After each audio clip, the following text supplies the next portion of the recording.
I want you to pull your Bibles out, and I want you to open them to 1 Corinthians chapter 2.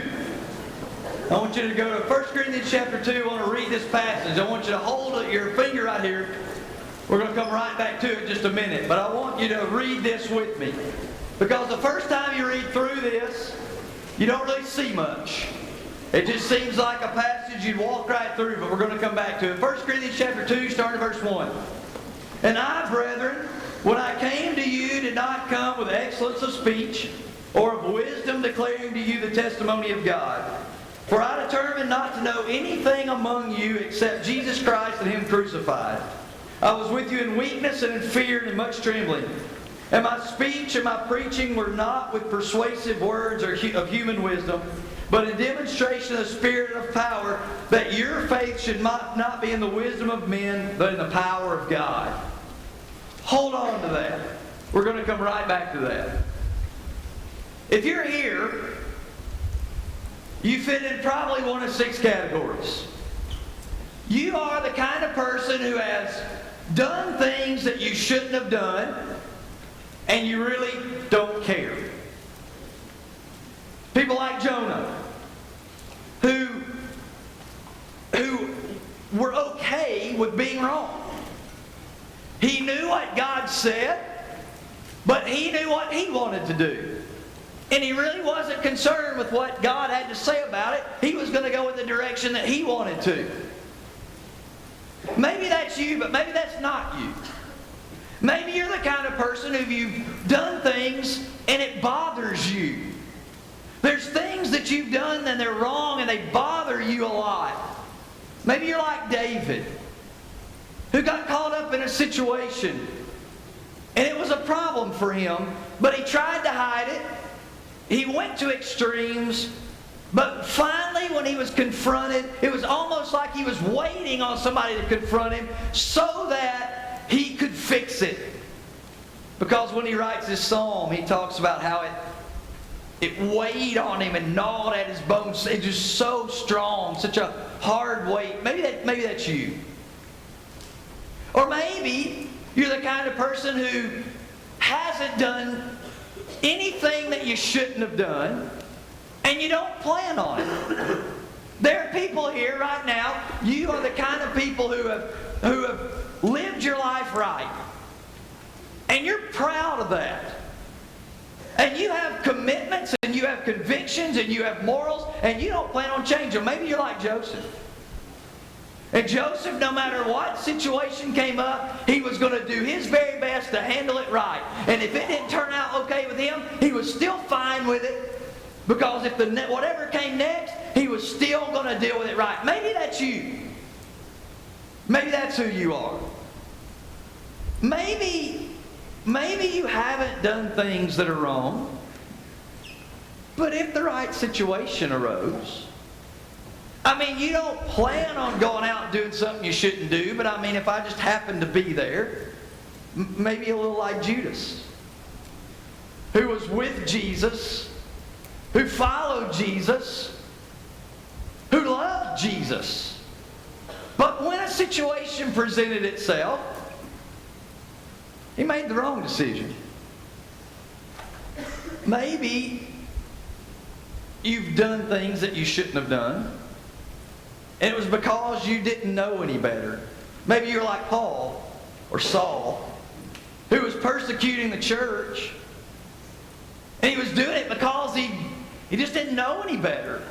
As soon as he was taught different, he changed. As soon as he saw that what he was doing was wrong, he fixed it. Maybe that's you. Maybe in this crowd, maybe in this group of people, there have been things that have been done to you, and they weren't your fault. You didn't ask for those things to happen. They weren't your fault. You were an innocent victim. Maybe that's the case. I want you to consider those, and I want you to figure out which one you are. I want you to figure out where you belong right there. I want you to figure out which one of these works best for you. When my wife and I got married, we went on our honeymoon.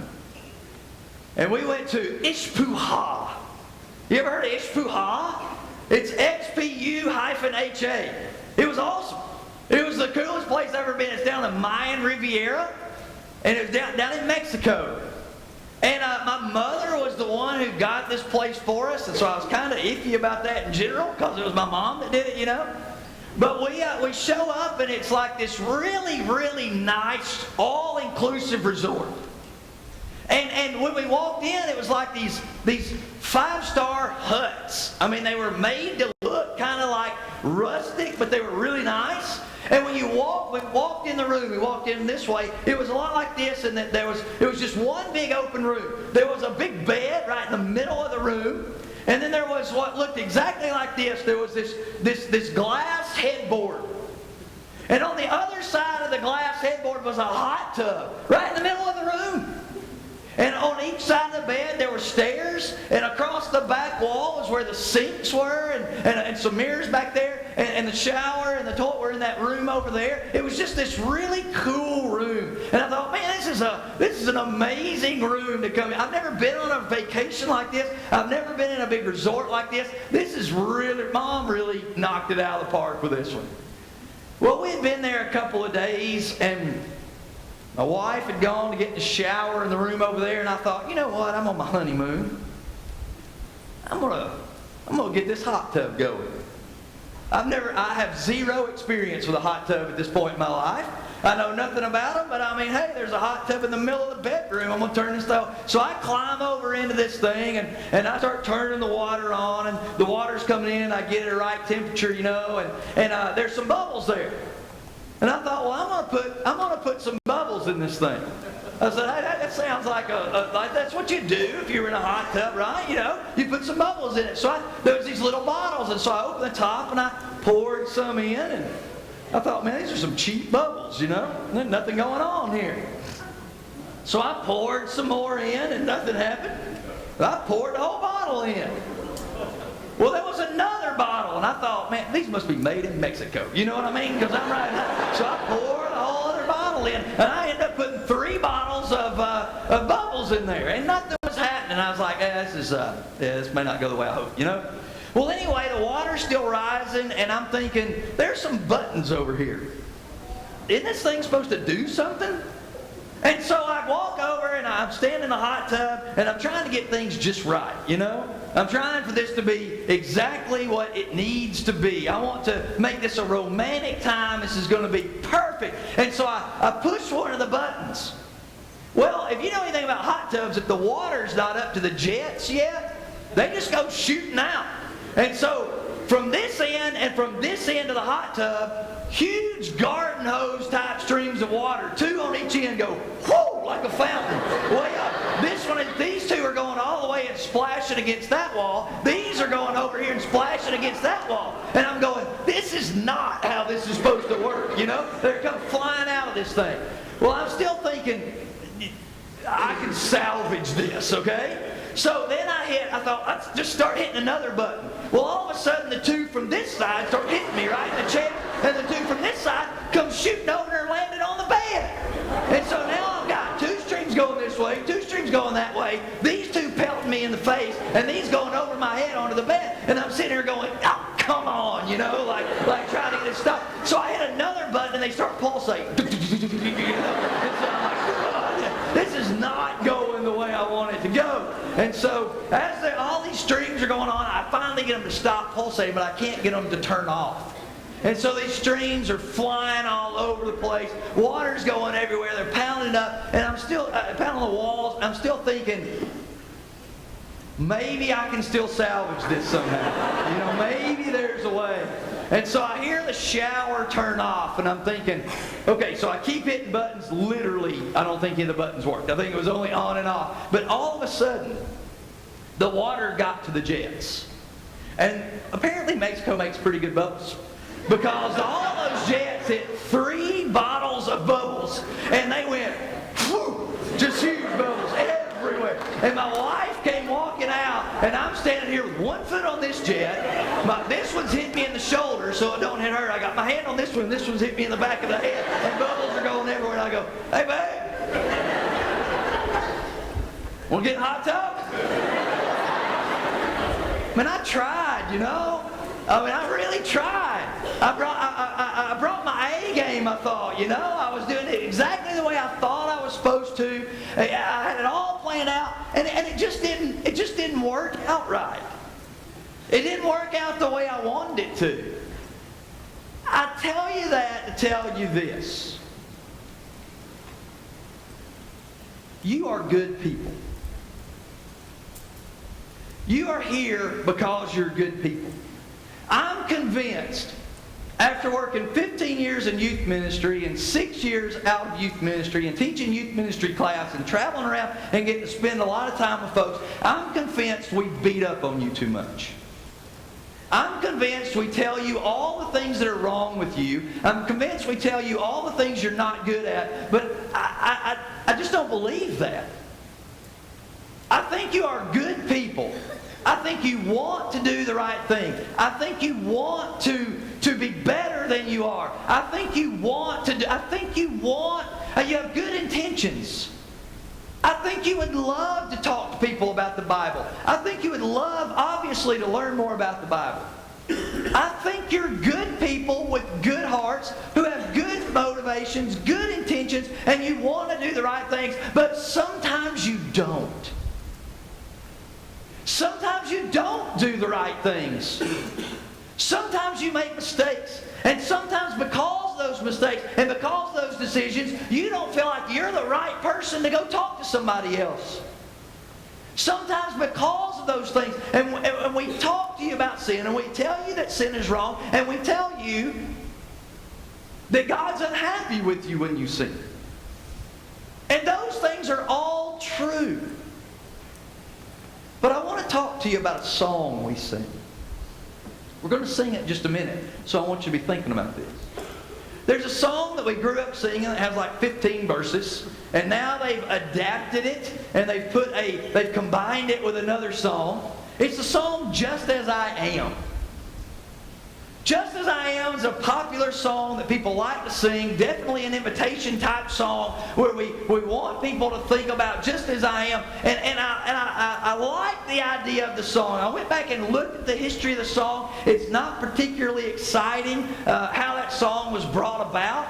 It was a young lady who grew up in a situation where she had physical handicap, and as she got older, she wanted to be more helpful. There was a certain day where there was something important going on with her family, and she couldn't get out there, and she couldn't help, and her heart was broken because she didn't have more to give, and she sat down and she wrote the song, Just As I Am. But I think we look at those words, and we don't see them correctly. I think that we look at the idea of just as I am, and we say this. We say, just as I am. And I don't really plan on changing. Just as I am. Let me tell you what just as I am does not mean, okay? Just as I am does not mean I am unwilling to change. You know, we think about our lives. We come to things like this. We get really excited. We have great singing. The singing has been phenomenal. We have amazing Bible class teachers. We get to spend time around other Christians. We've made a commitment to be here. We've given up other things that we could have been at, and we're here instead, and we're better because of it. And we sing songs and we think, you know what, I want to be better. And then we'll sing a song like Just As I Am. And what we think we're saying is, I don't really plan on changing anything. Let's just see what you can do with this. It's not saying, I'm unaware of expectations. I just want you to take me and do whatever it is. It's kind of like the idea of Jesus take the wheel. I like the way the song sounds. I hated the song because you're going to die in a car wreck if you let Jesus take the wheel. Okay, it just doesn't work that way. You don't just let go and let God. I've heard that all my life, and I don't even know what that means. How do you do that? How do you let go and let God? I mean, I understand the concept and I appreciate the idea, but how do you apply that? Just as I am is not coming to God and saying, I'm not going to change, do whatever you want to with me.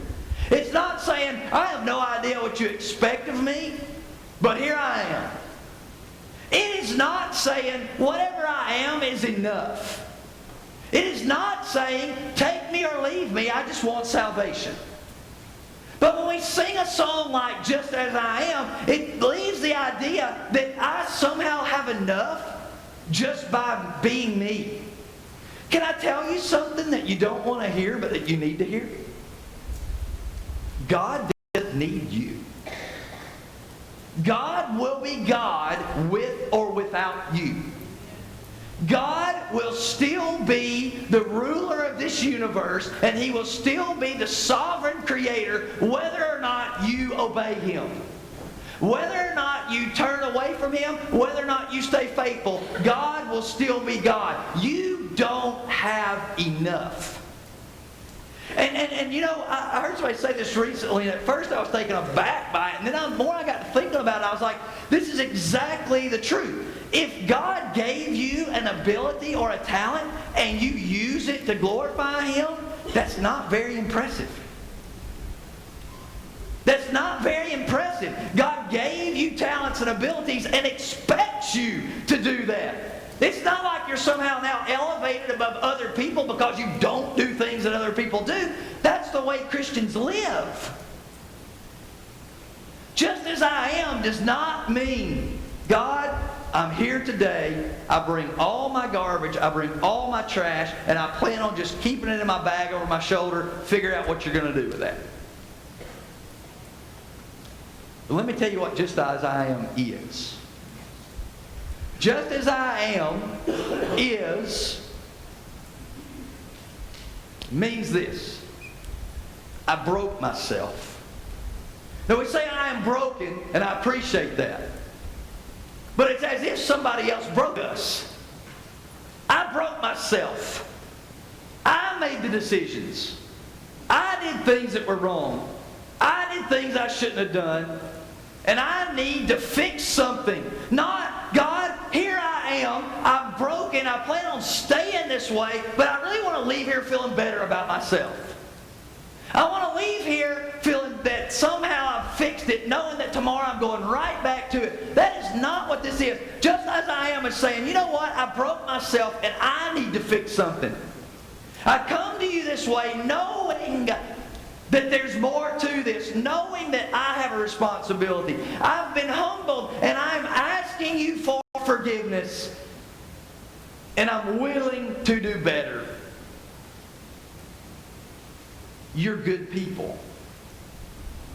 You have good hearts. You have good intentions. Sometimes you mess up. But listen to me. That's not what defines you. That's not who you are. If you have been baptized for forgiveness of your sins, you are a Christian.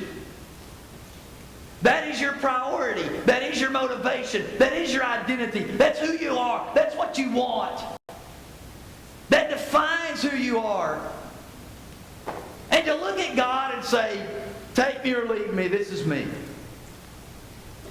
is a little bit arrogant, don't you think? It's a little bit obnoxious to approach God and say, I feel emotionally uplifted right now. I don't know what I'm going to do on Monday, but right now I'd like for you to fix me just in case I decide not to do something later. This is an all-in or all-out kind of thing, people. This isn't a step in and step out. This is an all-in or an all-out. And sometimes one of the biggest things that gets in our way is me.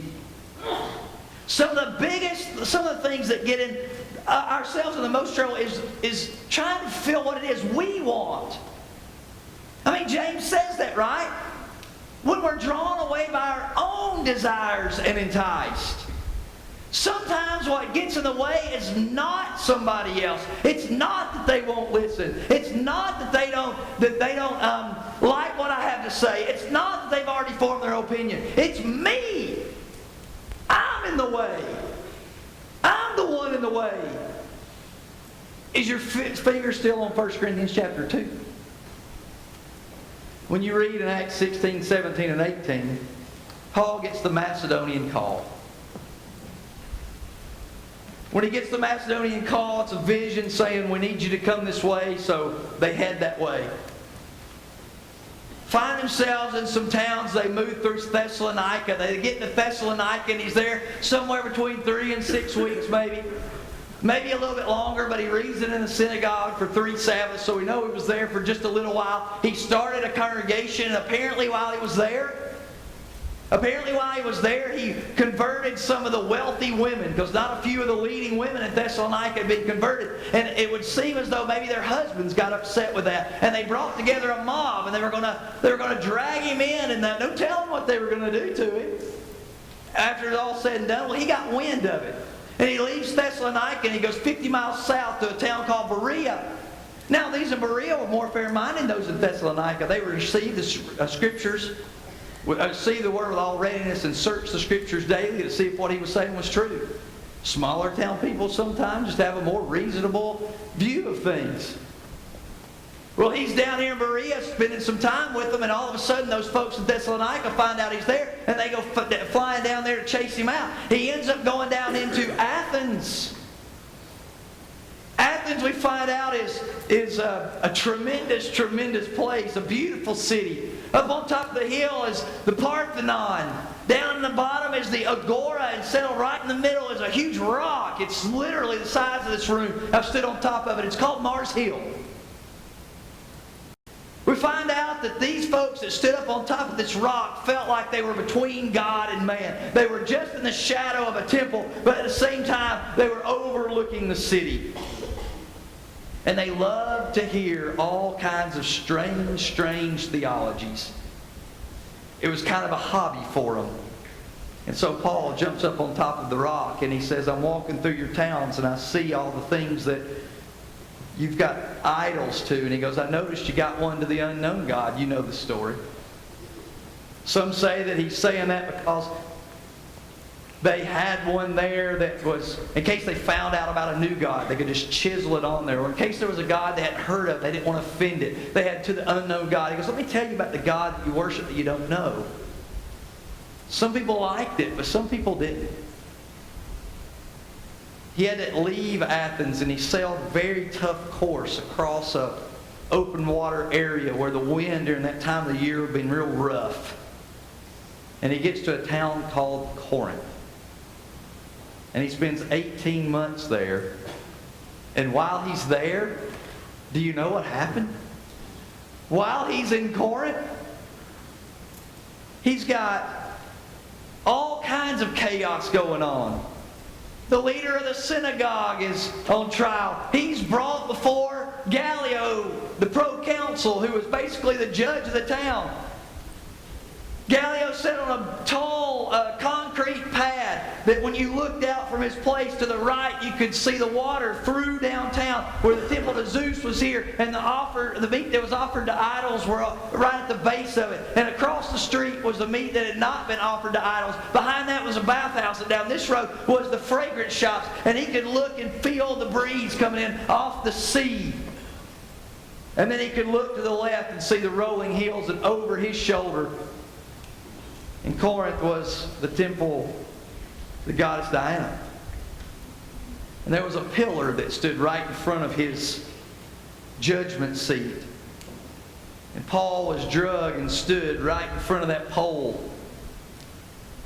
And they came to accuse him of teaching strange things. And before Paul could even get a word of defense out, Gallio says, whoa, wait a second, I don't want to hear what you got to say. This has nothing to do with me. This is none of my business. Y'all take care of this. Jews did not like that. They ran right over to the synagogue to the right of where Gallio would have been.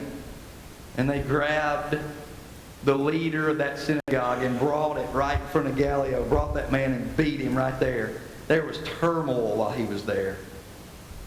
Some of it he couldn't do anything about. Some of it he had to feel guilt over because he caused it. But he was just trying to share the truth. And that's why he wrote 1 Corinthians chapter 2, starting in verse 1.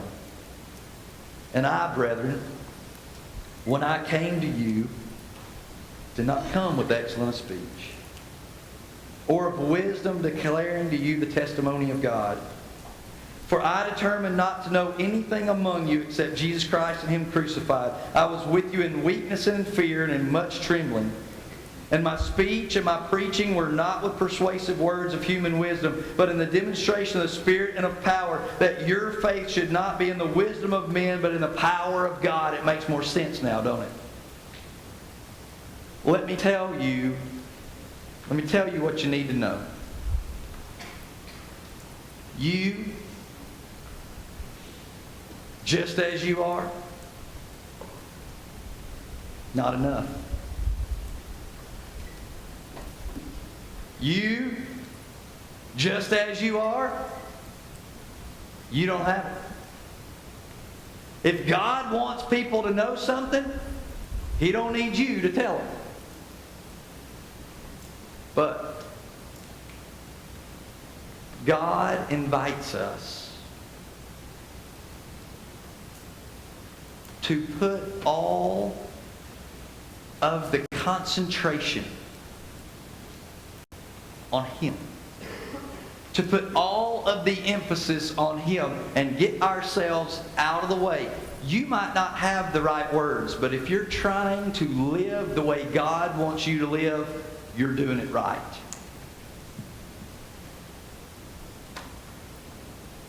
Let me tell you what some days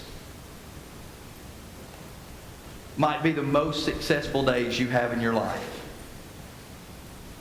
I've been in middle school, elementary school, high school. I've been around a lot of folks who've been there. Let me tell you what some of the most successful days in your life might be. They might just be the days that you didn't mess up. You didn't do anything excellent. You didn't run out there and tell everybody about the Bible. You didn't go out there and tell everybody about God. You didn't correct people when they were wrong. You didn't maybe even read your Bible at school that day. You may not even said a prayer when you were at lunch, but you didn't mess up. Some days, absolute success is just not drowning. Sometimes absolute success is just keep swimming, keeping your head above water. My wife was pregnant with our second child. We'd gone to the beach with my in-laws, and they have an area where it's a kind of a private little area, and we can go out kind of by ourselves.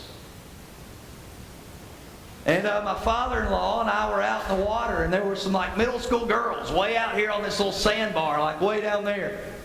Well, I'm a terrible swimmer, people. Like this thing right here is not made for swimming. All right? I can pick stuff up. I can move stuff. But those folks who look like gracefully, like they're moving through the water, make me sick. I look like a guy swatting at flies just to keep my head up.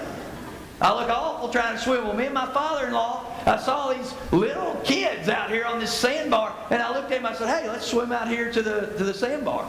He goes, "You sure you want to do that?" And I went, "Yeah, it's not that far. Come on, let's go." Well, he's one of those graceful swimmers, you know. He's swimming just gracefully, hand over hand, moving. Everything's going well. I'm doing okay, but all of a sudden I start losing my breath. All of a sudden I really start having some problems here. All of a sudden I'm looking out here, and we're not even close to this sandbar. I'm having some real problems. Like I'm feeling like I'm about to drown. I tell my father-in-law, "I'm not going to make it." And he goes, "What?" And I go, "I'm not going to make it, dude. Like I can't. Like I can barely breathe. Like I'm completely out of breath, and I'm about to die." He goes, "What do you want to do?" And I'm like, as I'm going under and coming back up, "I just want to turn around and go back."